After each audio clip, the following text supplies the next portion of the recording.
আজকে তোমাদের শোনাবো সত্যি ঘটনা।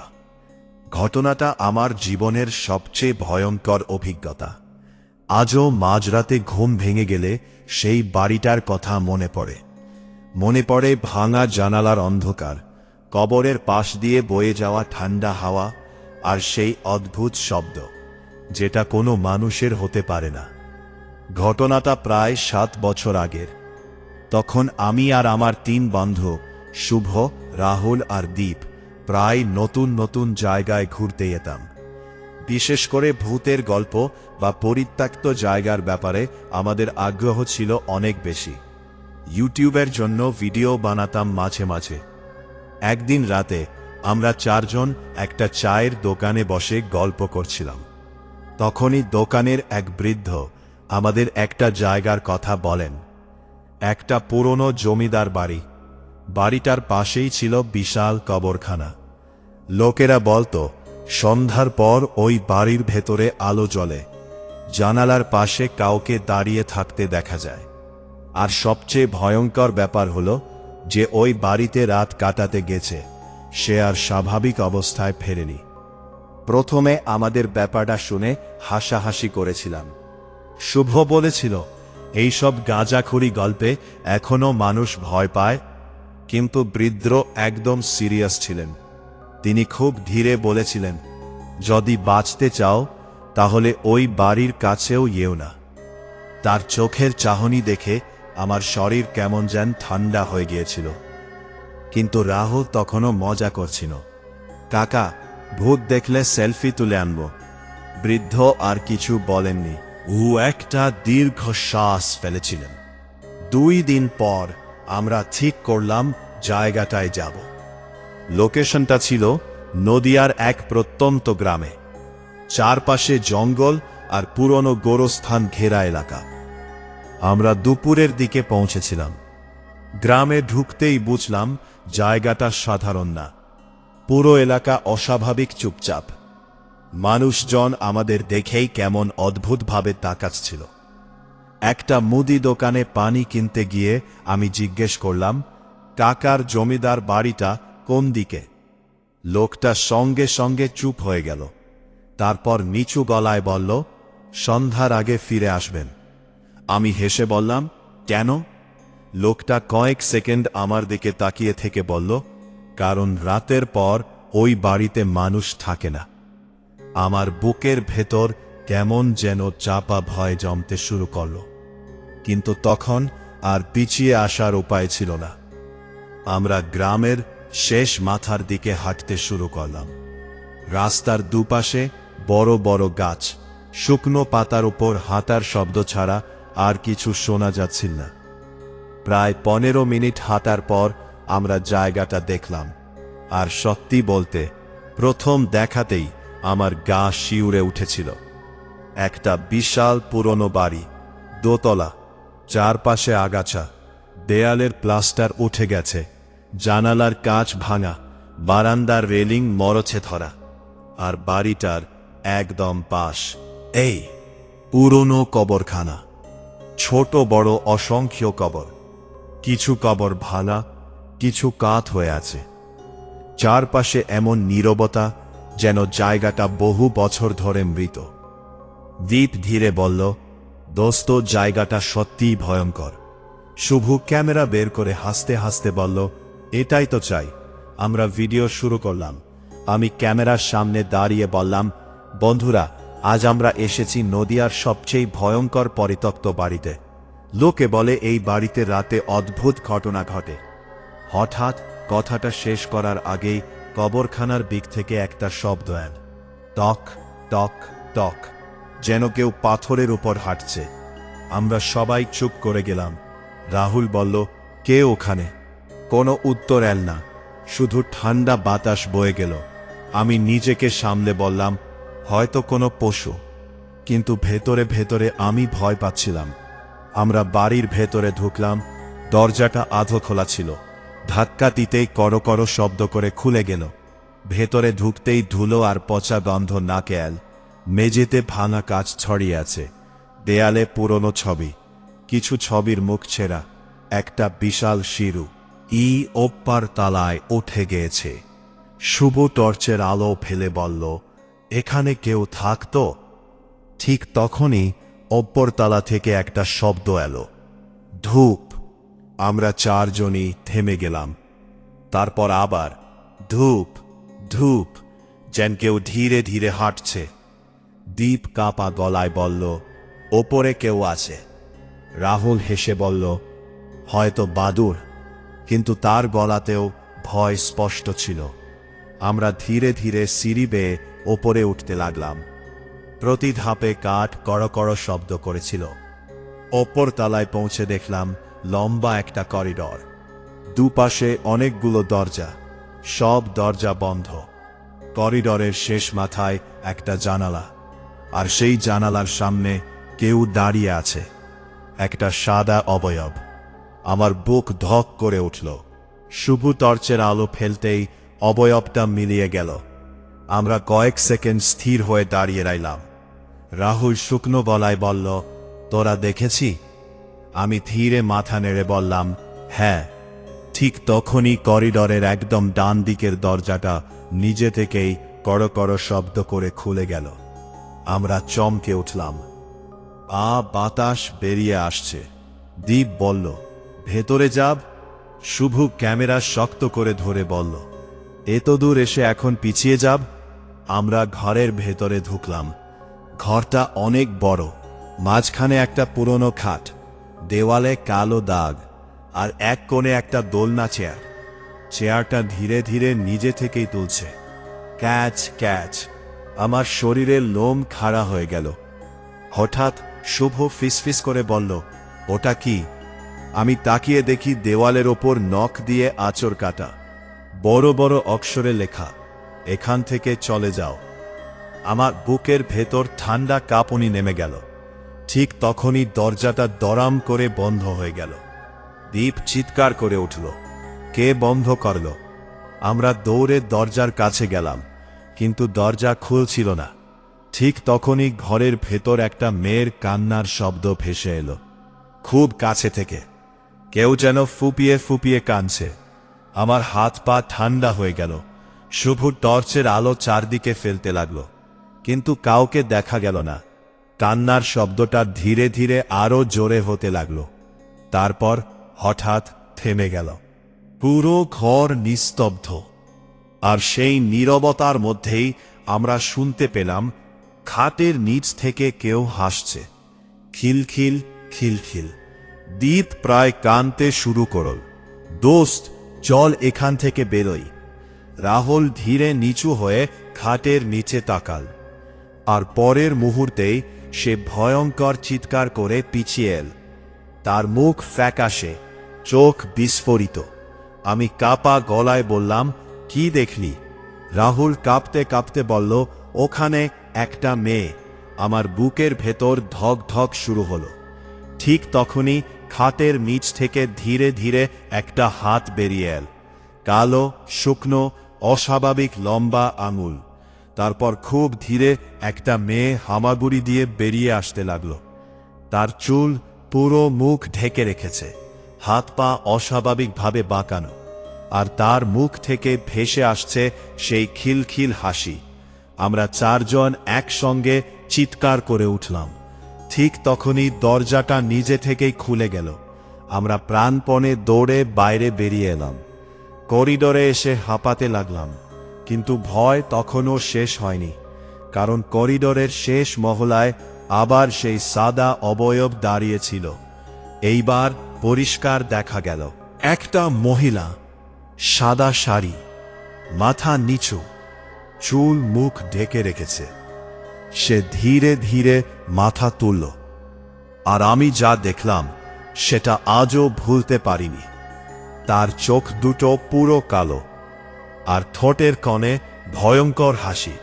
মহিলাটার কালো চোখ আর ঠোঁটের কোণের সেই ভয়ঙ্কর হাসি দেখার পর আমাদের চারজনের শরীর একদম ঠান্ডা হয়ে গেল। করিডোরের বাতাস হঠাৎ অস্বাভাবিক ঠান্ডা হয়ে উঠল। মনে হচ্ছিল কেউ আমাদের চারপাশে দাঁড়িয়ে নিঃশ্বাস ফেলছে। দীপ কাঁপা গলায় বলল, ওটা মানুষ না। শুভ টর্চের আলো ফেলতেই মহিলাটা ধীরে ধীরে পিছিয়ে অন্ধকারে মিলিয়ে গেল, আর সেই মুহূর্তেই করিডোরের সব দরজা একসঙ্গে ধপাধপ শব্দ করে বন্ধ হতে শুরু করল। দরাম দরাম দরাম, পুরো বাড়িটা যেন কেঁপে উঠল। রাহুল চিৎকার করে বলল, নিচে চল এখনই। আমরা সিঁড়ির দিকে দৌড়াতে শুরু করলাম, কিন্তু সিঁড়ির কাছে পৌঁছতেই হঠাৎ দেখি নিচে দাঁড়িয়ে কেউ আমাদের দিকে তাকিয়ে আছে। দাঁড়িয়ে একটা ছোট ছেলে, তার গায়ে পুরনো ময়লা জামা, মুখ ফ্যাকাশে আর চোখ দুটো পুরো কালো। সে ধীরে ধীরে মাথা কাত করে আমাদের দিকে তাকিয়ে রইল। আমার বুকের ভেতর কেমন জমে গেল। শুভ কাপা গলায় বলল, তুই কে? ছেলেটা ধীরে একটা আঙুল তুলে নিচের হলঘরের দিকে দেখাল, তারপর ফিসফিস করে বলল, ও জেগে উঠেছে। পরের মুহূর্তেই সে মিলিয়ে গেল, একেবারে হাওয়ার মতো। দীপ প্রায় কেঁদে ফেলল। আমি আর এক সেকেন্ডও এখানে থাকব না। আমরা সিঁড়ির বেয়ে নিচে নেমে এলাম, কিন্তু নিচে নেমেই থেমে গেলাম, কারণ হলঘরের মাঝখানে এখন একটা চেয়ার রাখা, যেটা আমরা আগে দেখিনি। আর সেই চেয়ারে কেউ বসে আছে, একজন বৃদ্ধ, কালো কোট পরা, মাথা নিচু, তার দুহাত চেয়ারির হাতলে রাখা। পুরো ঘর নিস্তব্ধ। বাইরে কবরখানার দিক থেকে বাতাসের শব্দ আছে। আমি কাঁপা গলায় বললাম, কে আপনি? ধীরে ধীরে বৃদ্ধ মাথা তুলল, আর আমি ভয় পেয়ে পিছিয়ে গেলাম। লোকটার চোখ নেই, চোখের জায়গায় শুধু কালো গর্ত। সে খুব ধীরে বলল, তোমরা কেন এসেছে এখানে? তার গলা শুনে মনে হচ্ছিল অনেকগুলো মানুষ একসঙ্গে কথা বলছে। শুভ সাহস করে বলল, আমরা শুধু ভিডিও বানাতে এসেছিলাম। বৃদ্ধ কয়েক সেকেন্ড চুপ করে রইল, তারপর ধীরে দাঁড়িয়ে গেল। এই বাড়ি কাউকে ফিরতে দেও না। হঠাৎ ঘরের সব জানালা নিজে থেকে খুলে গেল। ঝড়ের হাওয়া ভেতরে ঢুকতে লাগল, আর সেই হাওয়ার সঙ্গে ভেসে এলো মানুষের কান্নার শব্দ। শত শত মানুষের কান্না। আমার মাথা ঘুরতে লাগল। বৃদ্ধ ধীরে বলল, তোমরা দেরি করে ফেলেছে। ঠিক তখনই ওপর তলা থেকে সেই মেয়েটার খিলখিল হাসি আবার শোনা গেল। খিলখিল খিলখিল। দীপ চিৎকার করে উঠল, চুপ করো। হঠাৎ পুরো বাড়ির আলো নিভে গেল।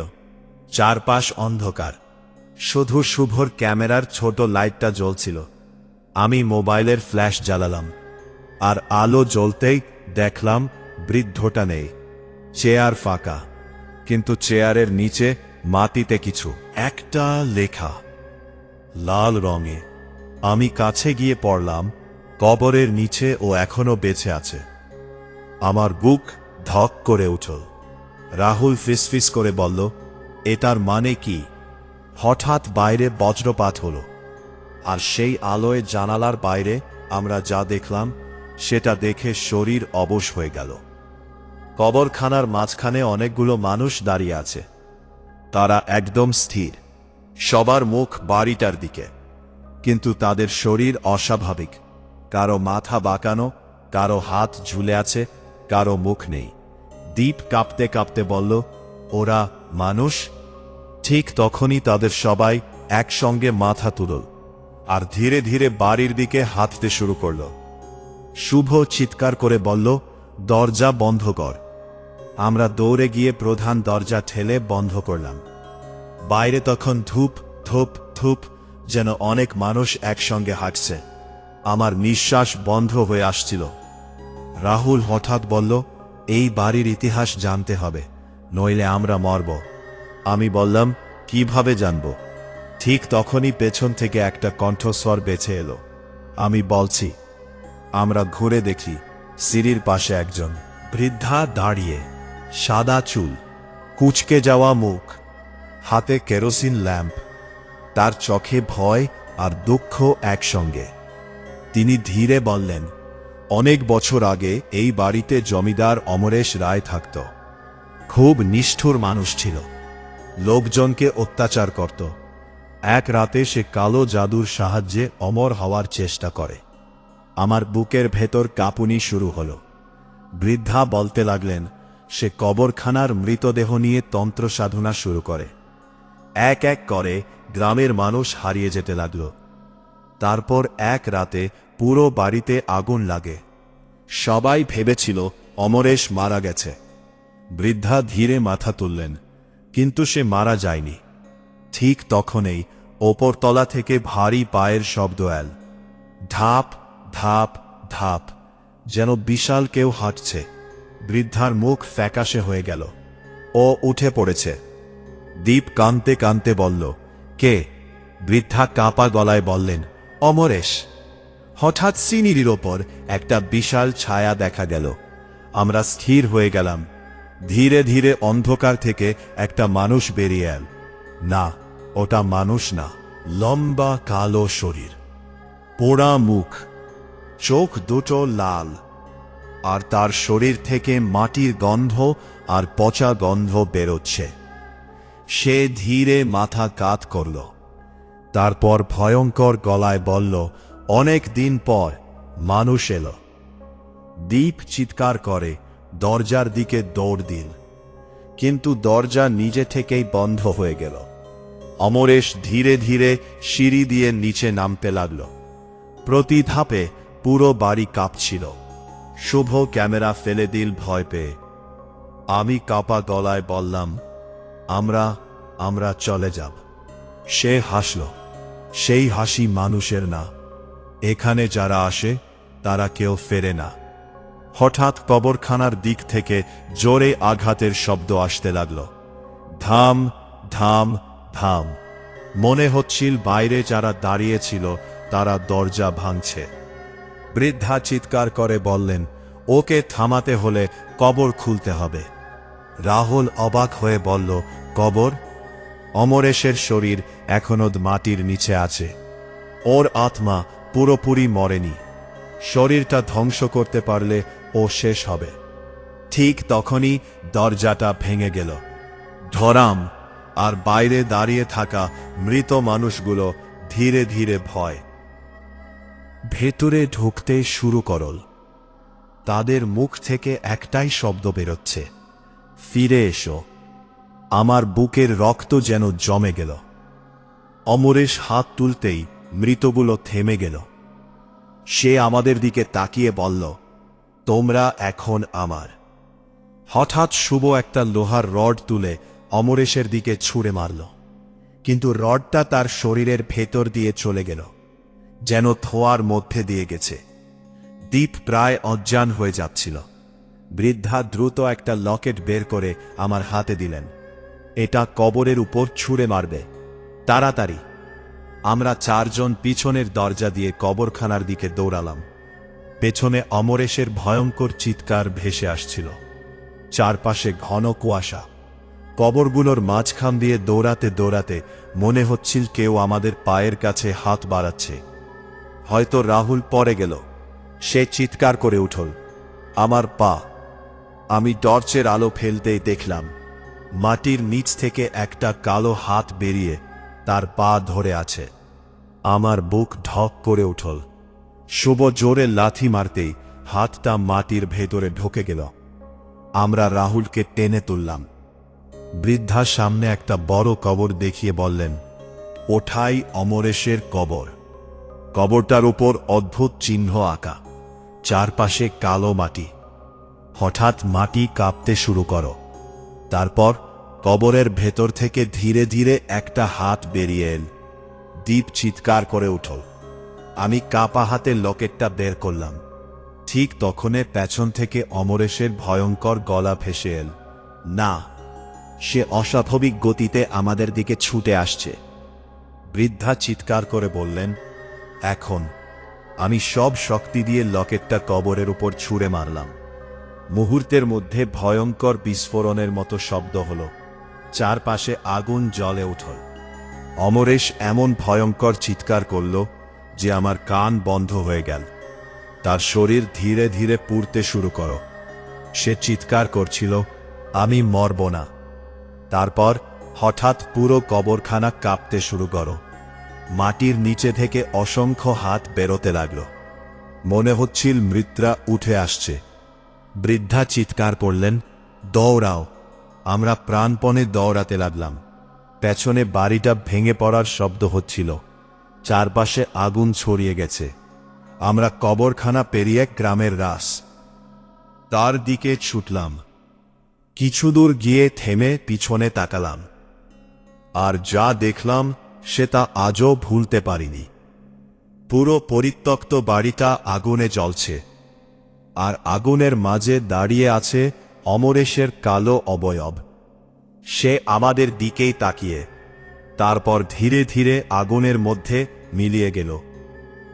পরদিন সকালে আমরা গ্রাম ছেড়ে চলে আসি, কিন্তু যাওয়ার আগে একটা ঘটনা ঘটে। বাসে ওঠার সময় আমি খেয়াল করলাম রাস্তার পাশে একটা ছোট ছেলে দাঁড়িয়ে আছে। তার হাতে মাটি ভরা একটা পুরনো পুতুল। সে ধীরে আমার দিকে তাকাল আর ফিসফিস করে বলল, ও এখনো পুরোপুরি মরেনি। তারপর সে হাসল, আর সেই হাসিটা একদম অমরেশের মতো। আজও মাঝরাতে ঘুম ভাঙলে মনে হয় আমার ঘরের বাইরে কেউ হাঁকছে, ধাপ ধাপ ধাপ, আর জানালার ওপাশে দাঁড়িয়ে কেউ ফিসফিস করে বলছে, ফিরে এসো, চলবে।